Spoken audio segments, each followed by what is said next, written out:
Hello, good afternoon. Most welcome to News Hour live on GBC News, your news and governance channel. We are also live on GTV and streaming on Facebook at Ghana Broadcasting Corporation. My name is Micheline Taka. You're welcome. Each time the Bagre Dam is to be spilled, those living along the waterway are asked to move to higher grounds. The annual ritual, apart from destroying homes and properties, has psychological effects on the people. In an interview with GBC News, the Bokut Central MP, Mr. Mahama Ayariga, said a permanent solution should be considered for the people of the Upper East region. Getting them a shelter at a safer location would be more helpful.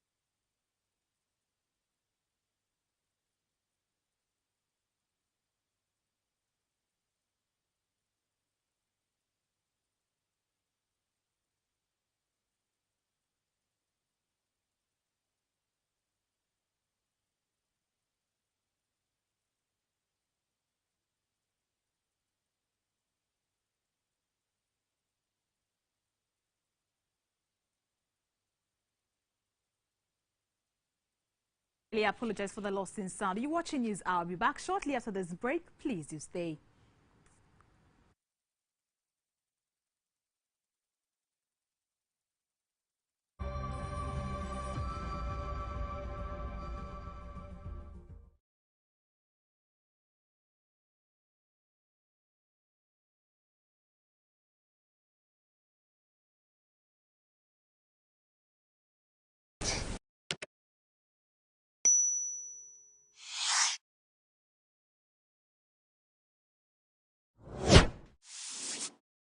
Coming live from the capital, this is the Breakfast Show.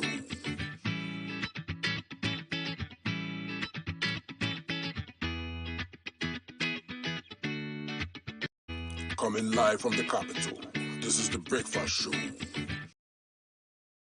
Back. Thanks for staying on. The spillage of the Bagre Dam is scheduled to begin on Friday, August 27, 2021 to the 30th of August.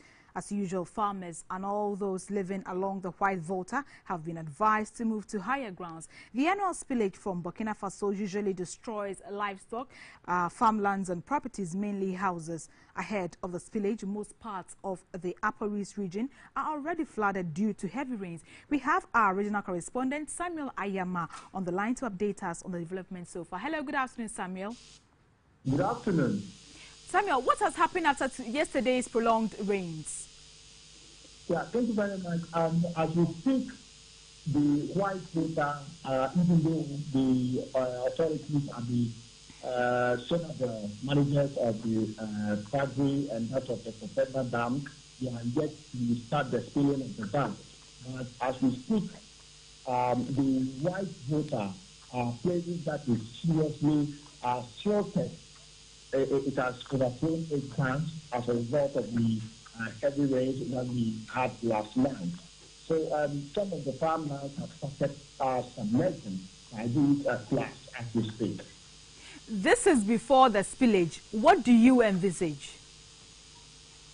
Yeah, it means that when the spillage is finally done, most farmlands along the White Volta will be seriously affected because there that some of the crops, particularly maize, and the banks of the river, they are not mature for harvesting. So we just looking at the level of the water now as of yesterday, they start the spillage even months from now, and what is going to happen, I'm not sure it will be too damn good for the people in that area. And what we are all anticipating is there will be full shortage because the farmers not get fertilizer when they need them to make to apply on their crops. And these two farms along the bank, when you go around, realize that they are expecting a good year. And now these things will destroy everything because they cannot harvest the good time if it is not ready for harvest. Samuel, what do you see around? Are people moving to higher grounds? What's the movement like?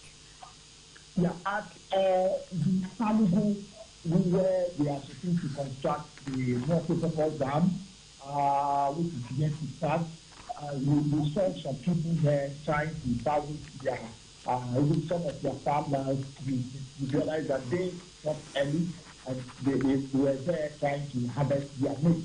They were struggling to get the maize harvested. We tried to send them. They were not in agreement, so we decided not to. So it is a serious thing. Most of the residents along the White River, what they are doing now is that they have started sensitizing them. The national officials, they are moving along the White River, trying to tell those moving along the banks of the water to move to higher grounds. The sensitization is what we have intensified by the authorities and the various national departments across the various districts that normally they are affected when the village of the dam occurs. Well, Samuel, you've been following this story for some time now. Can you briefly refresh us? What happened to the plans made concerning last spillage? Yeah, it has always been a serious thing because now what we have been experiencing is just a serious disaster. Last year, lives were lost as a result of the spillage of the Government Dam coupled with torrential rains. This year, the spillage is not done yet, but some farmlands have started submerging. And then it is just a clear indication that whatever that happened last year may have a similar or the same thing happening this time around again, because there hasn't been any measures now put in place to settle or find a lasting solution to this particular issue, which has been described as an annual ritual. Because what we are all expecting is the construction of the Salugu multi-purpose dam that, according to authorities, when that dam is constructed, it will be able to go a long way to help harvest the excess water so that we will experience this annual flooding issue.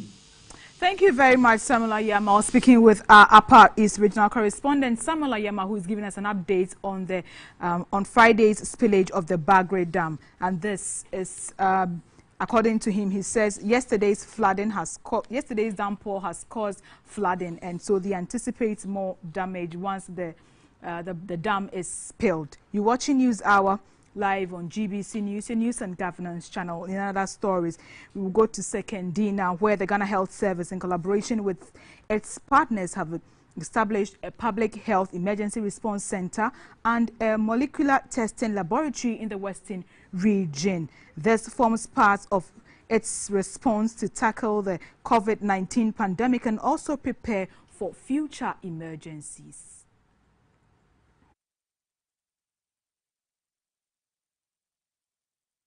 Bring you that story in the course of the bulletin.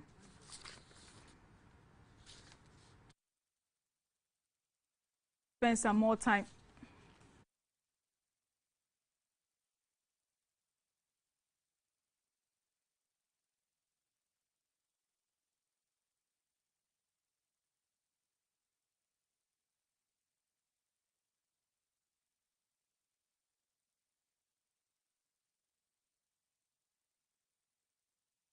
Back to our earlier story on the Bagre Dam, which is to be spilled come Friday. And in an interview with GBC News, the Boko Central MP, Mr. Mahama Yariga, said a permanent solution should be considered for the people of the Upper East region. Getting them a shelter at a safer location will be the way forward.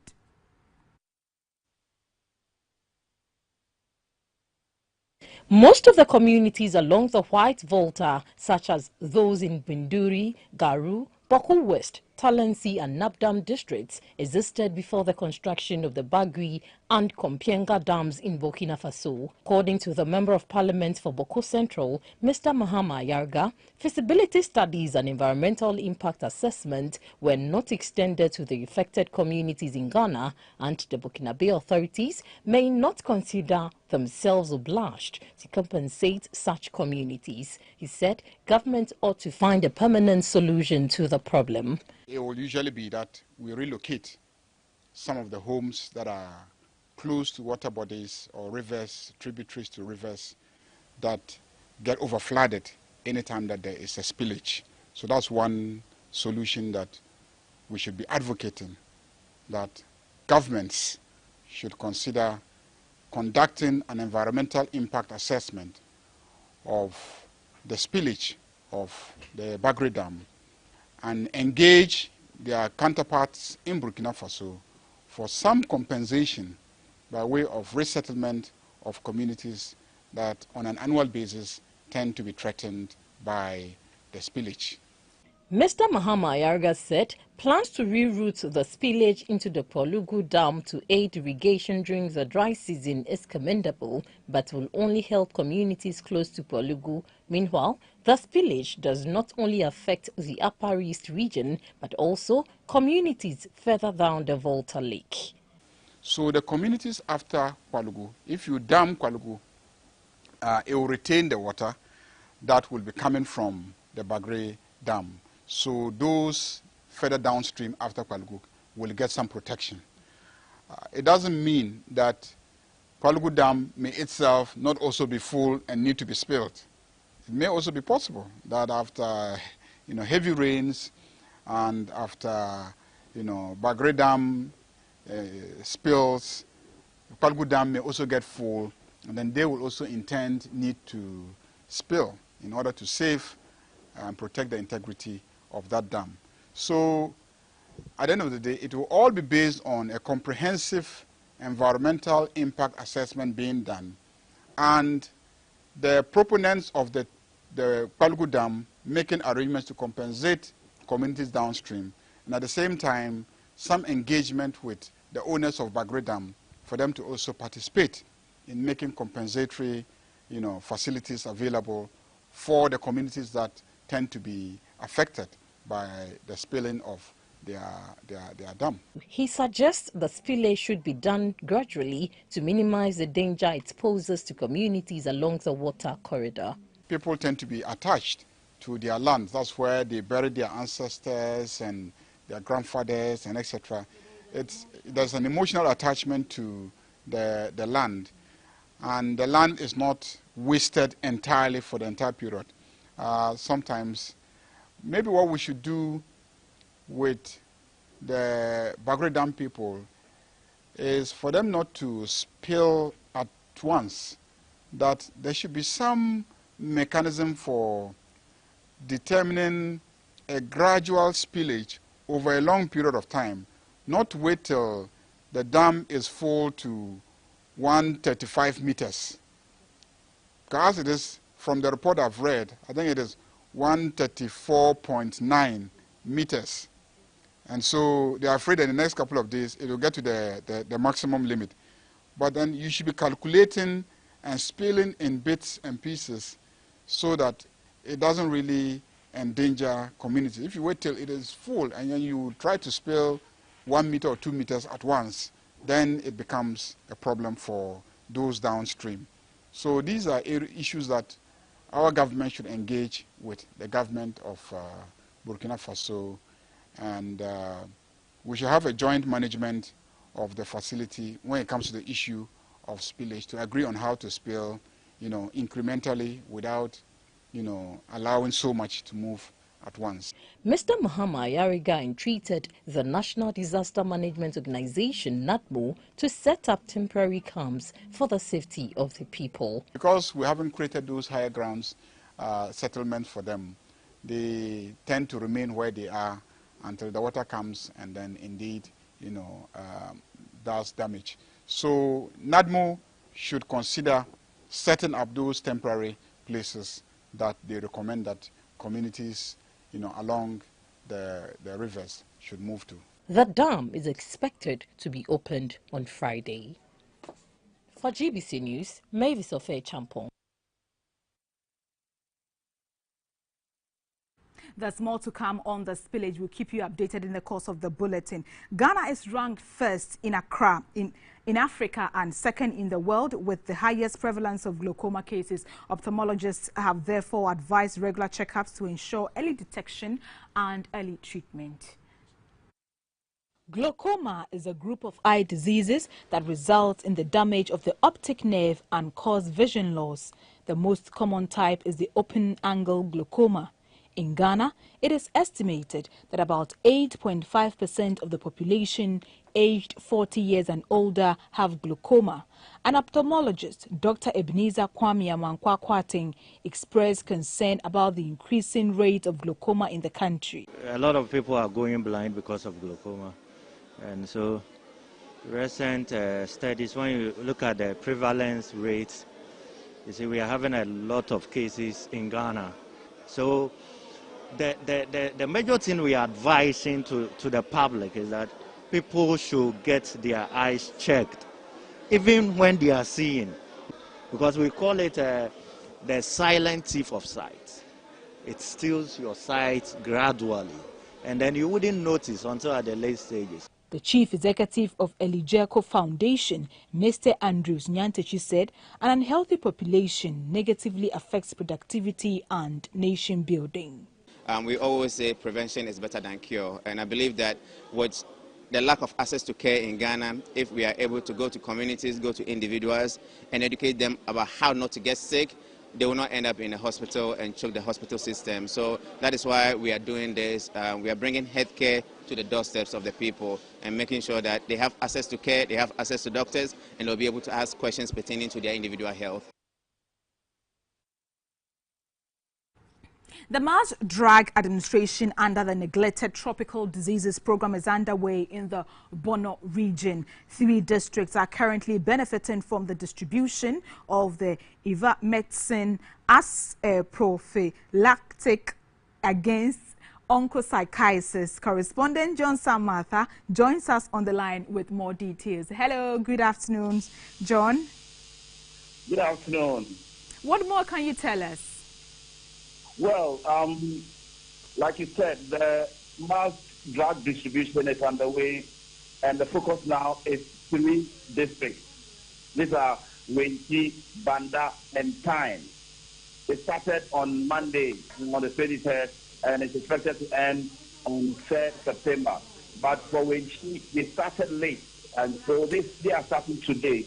So they are going to finish on the 6th. And basically, the people are being given ivermectin to protect them from onchocerciasis, also known as liver blindness. And the focus is on them as part of the social intervention zone due to their proximity towards the black water. You know, if you're in the dry season, you're in the wet season, and so the river is quite full. And I understand this is perfect for the breeding of the black fly that is responsible for onchocerciasis. And when this exercise ends, the focus will come back to the Sinani area, Sinani East and Sinani West. That is when schools reopen, because the focus will be on school children. And then at that time, they will be distributing albendazole to help fight cell-transmitted helminthioriasis, which I understand are worms that are born out of the soil, like hookworm, tapeworm, and about 5 other types of worms. And we understand this is going to run into 2022, where the exercise will continue. This time, the focus will also be on schistosomiasis and then lymphatic filariasis, which is also known as elephantiasis. So this is how the program looks like. For now, the focus is on Wenchi, Banda, and Tyne. But come September, the focus will come back to Sinani East and West, where the focus will now be on schistosomiasis, and then also known as bilharzia, and then lymphatic filariasis, elephantiasis. John Samartha, we are most grateful. We'll wait for your detailed report at 7. I was speaking with our correspondent, John Samartha, who's giving us an update on the vaccination exercise currently underway for neglected tropical diseases in the Bono region. It's still News Hour, live on GBC News, your news and governance channel. We're still in the local segment, and the Ghana Police Service is setting up a motor traffic and accident monitoring and surveillance center. The center is expected to assist police personnel conduct real-time assessment of road traffic offences, accidents and other related issues within the 18 regions of the Ghana Police. We will bring you that story. My colleague will join us soon.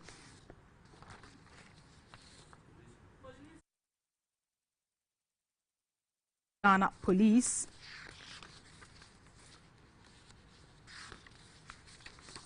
Well, the Ghana Police Service will from August 27, 2021 start a recruitment process for qualified Ghanaians who are interested in law enforcement. The acting Director General of the Public Affairs Department of the Ghana Police Service, ACP Kwesi Ofori, cautioned the public, especially prospective applicants, to be careful not to fall prey to fraudsters during this exercise. Nobody have been taxed to go from one community to the other, to sell any form, to collect any money on behalf of the police administration. All laid down procedures and regulations have been properly indicated in our advertisement, where people are to go to the commercial bank. No code have been given to any private person to use.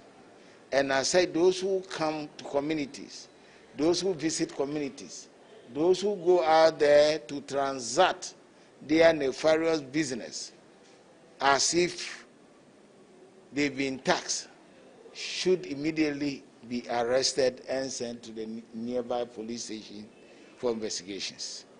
Therefore, when you're a member of the public and you part any money or monies to those scammers, those fraudsters, you do so at your own risk. Again, some are even trying to use names, offices, to go out there to defraud people, mentioning specific police officers. All those things does not hold water. And therefore, we urging the public to challenge those people, arrest them to the nearby police station or make a report to the police.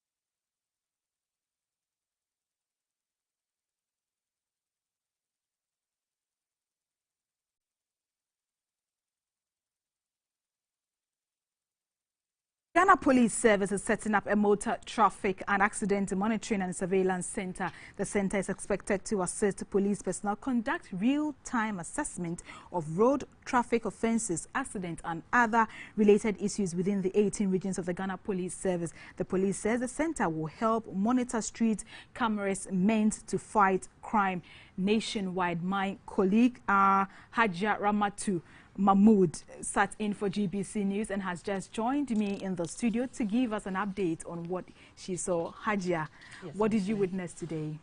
Today I witnessed the police service is really making good use of technology, because we were able to see all the 18 regions of the police service under surveillance. We were seeing all that what was happening, and the recalcitrant road users abusing the road. We were able to see that. And the police were able to tell us that later on they're just going to deal with all these people, because their camera is able to capture even on the blind side of the police. And you know, as Ghanaians, when we see the policemen, that is when we tend to behave. But this time around, we're not going to see them, and it's the camera that is going to do the work. So it befalls on you and I to really do abide what is right. What is right. That is.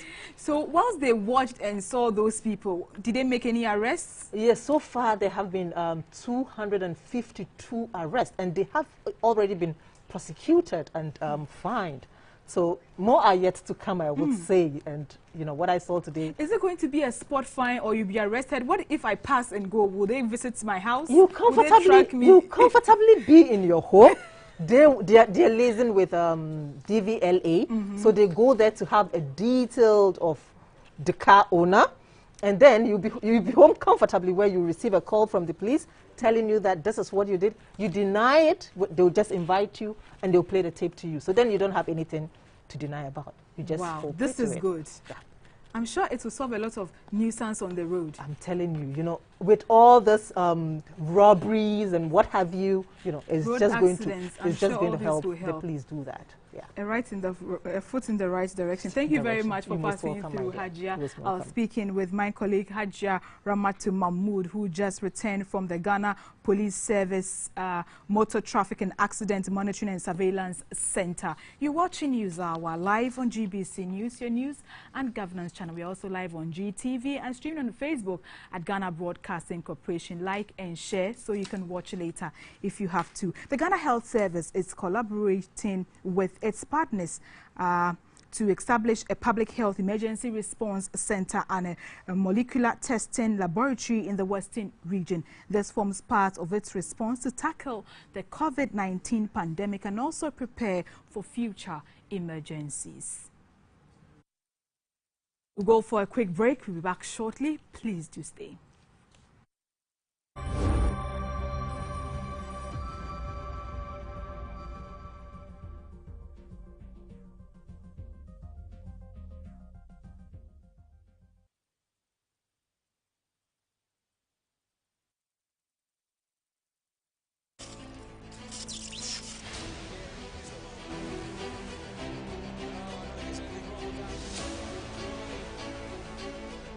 "2010